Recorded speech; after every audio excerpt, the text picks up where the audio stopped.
какво време дојде, како поскапеа цениве, сега ние охријани ќе почнеме смештај да бараме, нема само да нудиме, нема да викаме смештај треби, туку са и ние ќе викаме ми треби смештај. Не морат в град, струга, дај шта даш.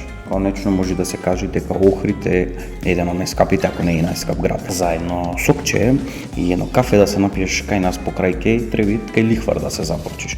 И то сок на растворање, од ефтинини, не зборувам за кафе, Кока-кола, зеро пакет, тогаш ќе треба под хипотека цел имот да ставиш кредит да си земиш и седни си, написи едно мало макиато, поуживај 15 минути, пошто најверојатно и последно ќе ти е. Првом за ондена ке знаете, кај што не седвиме, сакаме, ама некако немојме да си преуштиме, ко недостижно ти е.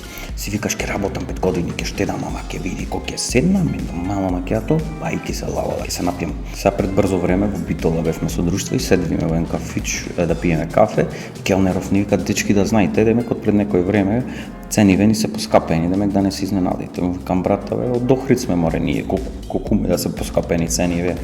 Немојме ние да се изненадиме толку колку што ти можеш да ги поскапиш цениве. Јас да си кажам, да не се изненади. Носитме, нито гледаме цениве, еспресо певче, макиато 6, коњак 77, сок 70, викам стварно се изненадивме колку беше ефтино. Од охридскиот стандард ние што сме навикнати, нас ефтино ќе ни е цело мени да ти го нарачаме, дел од кафичов да ти купаме, бакшиш да ти остави, пак ќе поевтино од Охрид. И одма тука му кажеш извини, ми треба смештај, те молам да се преседам овдека. Пак сега ево чекам лето ќе дојде, кај да е, ќе почне со слики да вртет по интернетов колани, нешто цреши во Скопје, во некој маркет 2000 денари кило.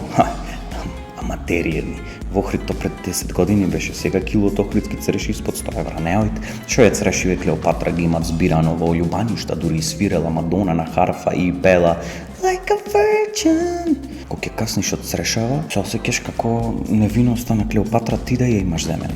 Имате една единствена градба, што е дива, што ги преживуваат сите овие тешки времиња веќе уназад неколку години е така еден кафич на кеј, толку е стар кафич уште дена. Бојата имат смената уште пред 15 години во светло-гугушлива боја, остарена, избледена со искуство 300 имат, нова карлица си имат заборчено 3 пати.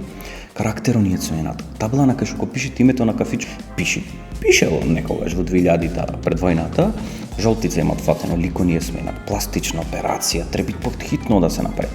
И пак на крај го преживуваат се тоа, што нас е имет испитвено и од УНЕСКО за колку е значен кафичов за Охридското крајбрежје, зашто ќе седнете онде првред до водана на сред под некои батулиња, ќе не плюкнет по еден шлајм везеро, денот немој да почне.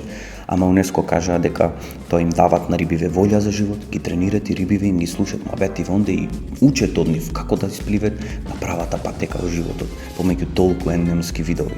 Им дават карактер на плашициве, ги учат рекет како да им мавет на јагулине, најважно ги учат како да крадат заштитен вид пастрамка. Да се поправиме тревит не е веќе смешно, редно е да прекинеме со тоа нативо, дај ми го и да почне да функционира нешто како што требит кај нас. Поздрав!